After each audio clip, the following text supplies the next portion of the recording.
Patch 1.05 is now available for WWE 2K25 and it brings with it some much requested fixes for the Creation Suite along with additional updates that weren't listed in the patch notes, so we're going to run through those and everything else contained in the new update.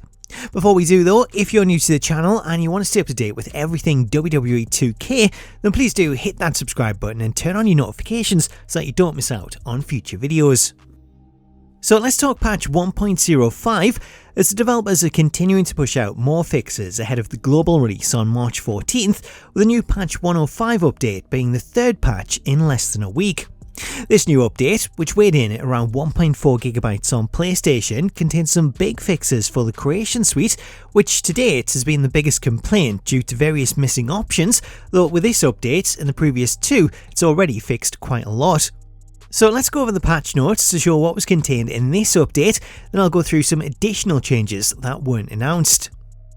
Starting with the general category, we have stability and performance improvements to keep the game running smoothly. Then for universe mode, we have two actual fixes, as the patches addressed concerns with self-promo cutscenes appearing on the King and Queen of the Ring matches, as you would occasionally see matches appear in the tournament listed as promos, which obviously shouldn't have been happening. Also fixed in universe mode, we have the removal of a message regarding intergender wrestling, which was appearing where it shouldn't.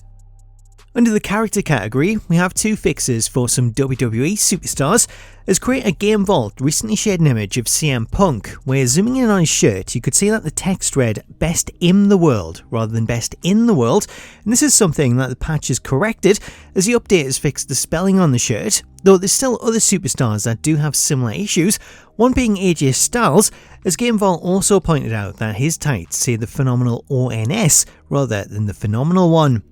Another superstar that was updated in the patch was Santos Escobar, as if you played with Santos, you'll have no doubt noticed that 2K had aged him up, as he appeared with a very grey beard that made him look way older, though that's now been fixed as part of the update, as his beard now appears black. Moving on to Create a Superstar, this is the main focus of the patch, as the Creation Suite was the area that had the most problems, therefore to address that, the patch includes the note of addressed reported concerns of the emboss submenu not appearing on custom images in Create an Arena,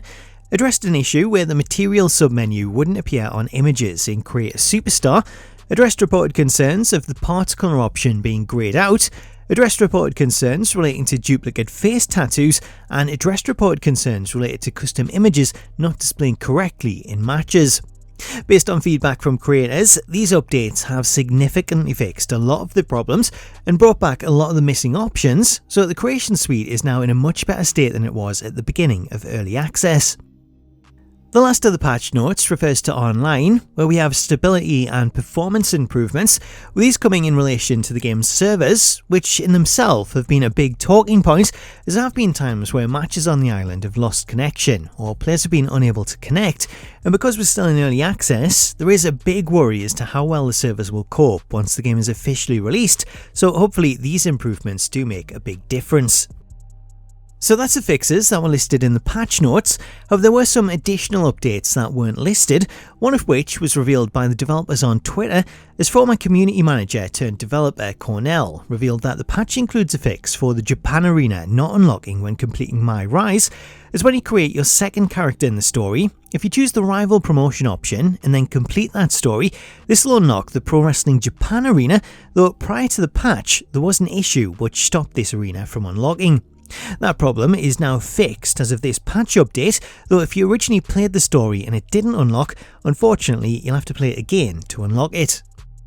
Going back to the Creation Suite, one other fix that was contained in the update was a fix for face morphing, which was originally bugged and stopped the texture from moving around when adjusting the dots, though with this one, the fix only seems to work with new creations, as if you created a superstar while the problem was active, it's still got that problem when you edit it, though creator Bangraman has shared a workaround, as if you find that the face mapping isn't working, you can back out of the option and that'll cause the texture to realign so that when you go back in, it's then working. So shout out to Bangraman for passing on that fix. So that's all the updates contained in the new 105 update. Shout out to 2K as well for the quick patches, as they've already fixed a lot of the problems that players reported, with more patches also in the works. Anyway guys, that does it for this video, but if you missed any of the new Did You Know videos, I'll link those on screen, or if you want a refresher ahead of release, I've also got a new video up going over the controls. Until next time though, thank you so much for watching this video, have yourself an awesome day, and I'll catch you later.